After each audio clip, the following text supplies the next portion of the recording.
मैं अलग-अलग medium use करता था और मैं एक्चुअली इन सब चीज़ों को करते-करते मुझे ऐसा लगता था कोई मीडियम ऐसा भी हो मतलब कोई काम ऐसा भी हो जो समय के साथ बदले।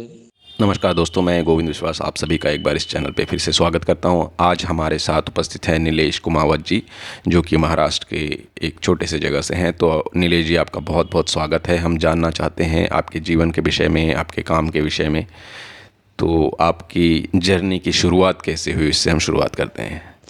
नमस्ते गोविंद जी, बहुत बहुत धन्यवाद जो आपने मुझे मेरे कला और जीवन के बारे में बात करने का मौका दिया। जब मैं मेरे जीवन की बात करूं तो मेरा जन्म 1980 में महाराष्ट्र के एक गांव में हुआ और मेरे पिता एक कला शिक्षक थे और साथ में गणेश मूर्ति, दुर्गा मूर्ति और फोटोग्राफी भी करते थे। इसी कारण कला का माहौल तो बचपन से ही रहा मेरे जीवन में और कभी मुझे चुनना नहीं पड़ा कि मुझे आर्ट क्षेत्र में जाना है, क्योंकि मेरे पिताजी ने पहले से ही डिसाइड किया था कि हाँ, मैं एक कलाकार बनूंगा। और शायद इसलिए मैंने भी कुछ ज़्यादा सोचा नहीं और बस मेरा एक कला जर्नी शुरू हुआ।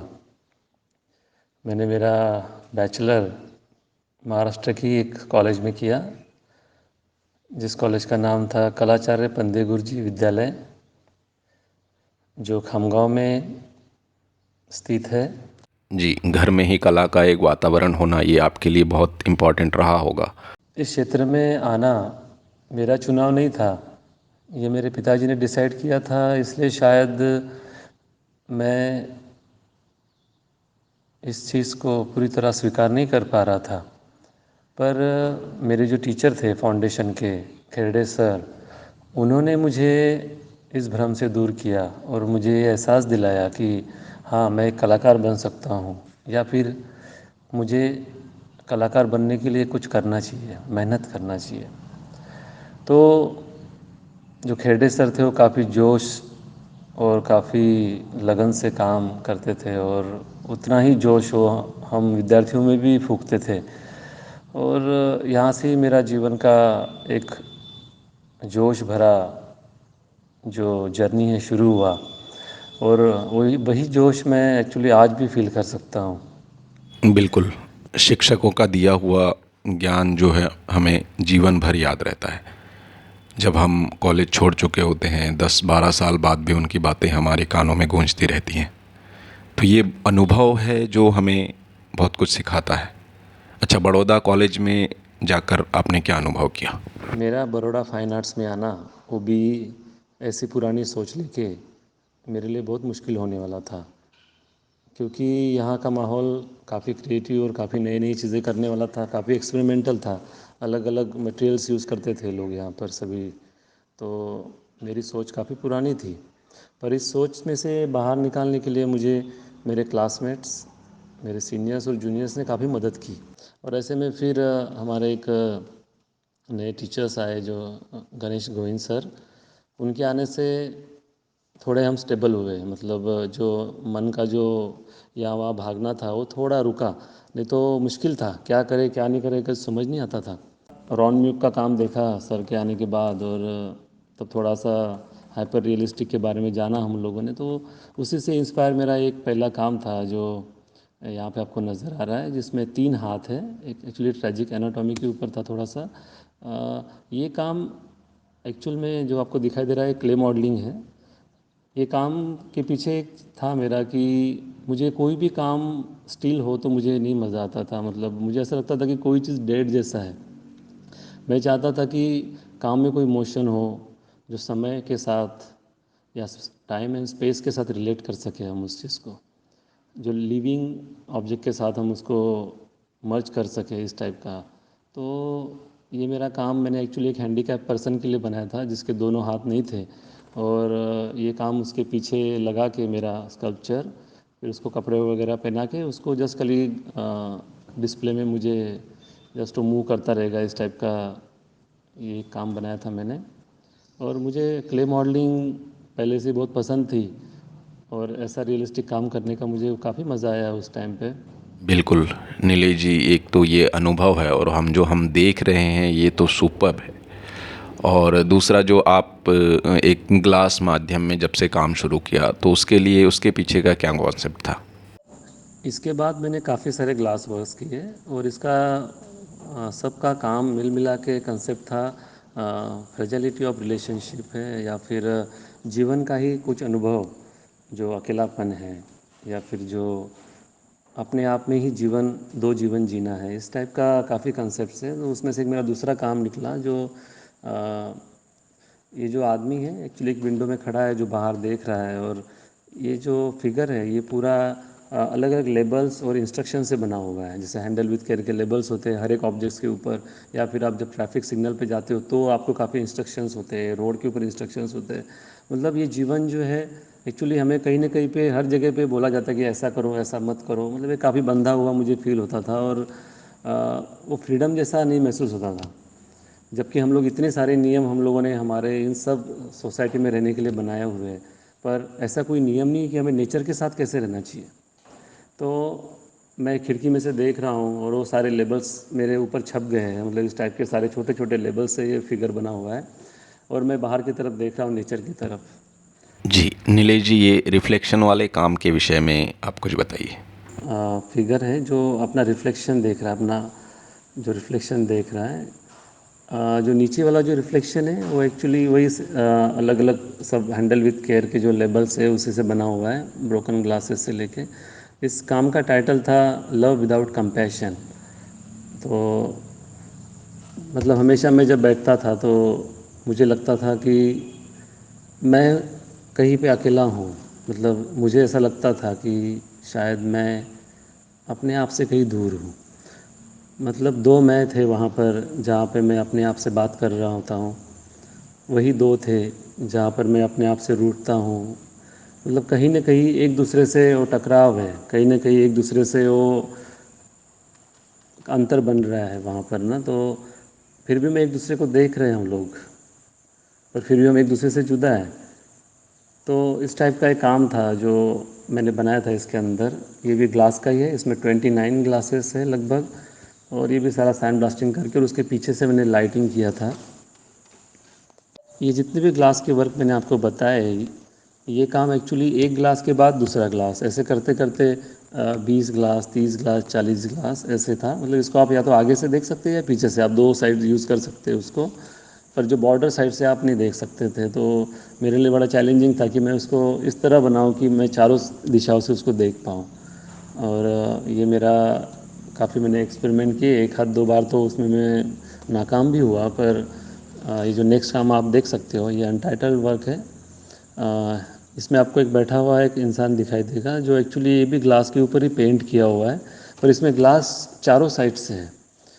मतलब चार साइड से ग्लास है, फिर वो धीरे धीरे अंदर और ग्लास ग्लास करते करते इसके अंदर 108 ग्लास है। मतलब ऐसे स्क्वायर फॉर्म में जाते जाते बीच में ग्लास छोटे होते होते आखिरी में 1 इंच का ही खाली एक क्यूब है ग्लास का, चारों साइड से बनाया हुआ। तो ऐसे बना के ये पूरा एक ग्लास पेंटिंग बनाया था मैंने। एक्चुअली मुझे खुद ही काफ़ी आइसोलेटेड फील होता है और मुझे अच्छा भी लगता है चीज़ें, पर ये वही मेरे दिमाग का कहीं एक पार्ट है जहाँ से ये इमेज मैंने यहाँ पे डाली हुई है कि मैं ही कहीं बैठा हूँ जहाँ पे आप ना उसको छू सकते हो, पर ये कहीं डेप्थ में कहीं गहराई में है। और ये गहराई जो है ये ग्लास के कारण और भी ज़्यादा मुझे फील होती है। जैसे जैसे ग्लास और डेप्थ में जाते रहते हैं वो इमेज और भी उतना ही डिफ्यूज़ होता जाता है और वो और भी उसमें डेप्थ आता है। तो ये मेरे कंसेप्ट के साथ, जो फ्रेजिलिटी के साथ और जो रिलेशनशिप के साथ में जो काम करता हूँ उसको काफ़ी ये मतलब इफ़ेक्टिव बनाता है। और मेरा काम जो है एक्चुअली मैं अलग अलग काफ़ी मीडियम यूज़ करता हूँ, और जिस कंसेप्ट के साथ मुझे जो मीडियम सूट होता है वो मैं उसको यूज़ करता हूँ। और हालांकि शायद मुझे लगता है पहले मीडियम आते हैं, और कभी कभी ऐसा होता है कि पहले कॉन्सेप्ट आते हैं और फिर बाद में मीडियम में चूज़ करता हूँ, ये दोनों होता रहता है। जी, तो क्या कॉन्सेप्ट रेडी होने के बाद ही आपका काम शुरू होता है या काम के साथ साथ उसको फ्लो में आप जाने देते हैं? हर बार ऐसा नहीं होता है कि कॉन्सेप्ट आते हैं फिर हम काम बनाते हैं। कई बार हम काम करते जाते हैं और कुछ क्लिक हो जाता है, और जैसे कोलाज का वर्क है या फिर बहुत सारी चीज़ें जैसे ग्लास है, हम कुछ करते करते कुछ निकल आता है। कई बार ऐसा होता है कि कॉन्सेप्ट आते हैं, फिर बाद में हम सोचते हैं कि हम इसको किस तरीके से कौन से मटेरियल में ढालें, वो भी होता है। पर कॉन्सेप्ट जैसा ऐसा कुछ होता नहीं है, एक्चुअली हमारे अनुभव है और हमारे एक्सपीरियंस है जो। पर हाँ, ये जस्ट एक एक्सप्रेशन है। और कई बार हम बोलते हैं तो भी शायद हो सकता है वो इतना सूट नहीं करता उस काम के साथ, और कई बार बिना बोले भी काम सब कुछ बताता है। जी, विज़ुअल वो माध्यम है जो कि बिना बोले ही बहुत कुछ बता देता है, परंतु अगर हम उसे बोलें तो वो ज़्यादा इम्पैक्टफुल होता है, खासकर नए विद्यार्थियों के लिए। इस काम में मैंने एक स्केयर क्रो बनाया है। एक्चुअली ये काफ़ी रियलिस्टिक काम करने की मैंने कोशिश की इसमें। और एक्चुअली ये काम मेरे बचपन की यादों से जुड़ा हुआ है। तो मतलब जो गॉड के प्रति जो डर है एक, या फिर जो बनाया हुआ है एक इमेज लोगों ने, तो इमेज को लेके मैंने ये काम किया। एक्चुअली ये स्केयर क्रो है जो खेतों में लोग लगाते हैं कौवों को डराने, पक्षियों को डराने के लिए। तो एक गॉड की इमेज भी जस्ट एक स्केयर क्रो की इमेज जैसा मैंने रिप्रेजेंट किया है इधर यहाँ पर। जी, आपके अलग-अलग मीडियम के अनुभवों के बारे में भी कुछ बताइए। मैं अलग अलग मीडियम यूज़ करता था, और मैं एक्चुअली इन सब चीज़ों को करते करते मुझे ऐसा लगता था कोई मीडियम ऐसा भी हो, मतलब कोई काम ऐसा भी हो जो समय के साथ बदले, जिसे हमें कुछ करना न पड़े, खुद नेचर भी कुछ काम करे, या कुछ इस टाइम और स्पेस के साथ कुछ कुछ चीज़ें बदले। जो मैं एक्चुअली समय के साथ खास करके मैं काम अभी भी कर रहा हूँ फ़िलहाल, और तब भी कुछ काम मैंने किए थे। तो ये जो काम है एक्चुअली इसमें आप देख सकते हैं कि यहाँ पे छोटे छोटे ड्राइंग्स है, हैंडल विद केयर के लेबल से छोटे छोटे। तो ये जो ड्राइंग है एक्चुअली ये ड्राइंग नहीं है, ये ड्राइंग बना हुआ है कोई पेंसिल से नहीं है, ये जस्ट एक डस्ट है। तो ये डस्ट एक्चुअली उसी जगह पे बराबर लगा हुआ है जिस आकार को आप देख रहे हो।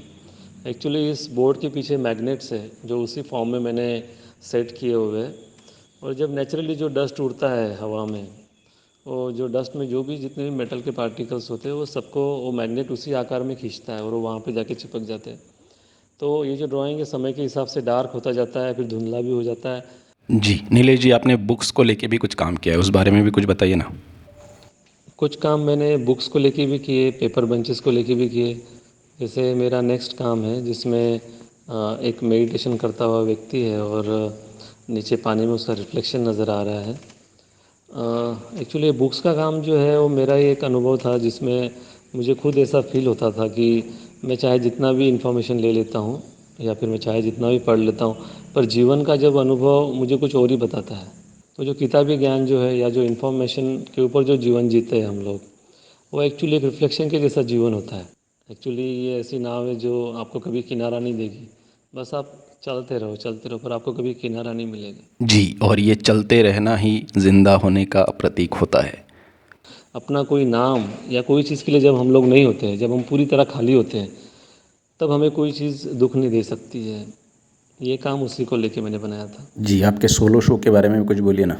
ये मेरा सोलो शो का काम है। इससे पहले भी जो काम दिखा है 5-6 स्केयर प्रो से लेके ग्लास के काम, वो भी मेरे सोलो शो के ही काम थे। तो मैंने उसको इस टाइप का टाइटल दिया। और ये मेरा एक काम है जिसमें मैंने पॉड बनाया हुआ है, जिसमें 1800 से 2000 एलईडीज़ मैंने यूज़ किए हैं, और हर एक एलईडीज़ के आगे जो है छोटे छोटे इमेजेस हैं जो मेरे डिज़ायर को प्रेजेंट करते हैं।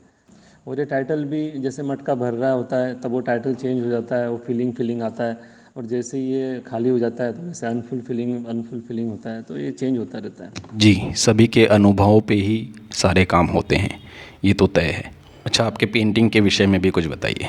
मेरा स्कल्पचर में पोस्ट डिप्लोमा था, पर फिर भी मेरा पेंटिंग में काफ़ी इंटरेस्ट था। और एक्चुअली मैं पेंटिंग मुझे काफ़ी स्टैटिक लगता था और काफ़ी स्टिल, और जो मुझे लगता नहीं था कि हाँ ये जीवन के बहाव के साथ बह रहा हो, ऐसा मुझे फील कभी होता नहीं था। ये चीज़ जो नेचर के साथ जो जुड़ा हुआ हो, ऐसा मुझे नहीं लगता था। तो मैं चाहता था कि पेंटिंग के अंदर कुछ टर्न हो, कुछ ऐसे मोशंस हो, कुछ उसके अलग अलग डायमेंशंस हो पेंटिंग के अंदर। बहुत बहुत धन्यवाद नीलेश जी, आपसे बात करके बहुत अच्छा लगा, दर्शकों को भी बहुत अच्छा अनुभव प्राप्त हुआ होगा।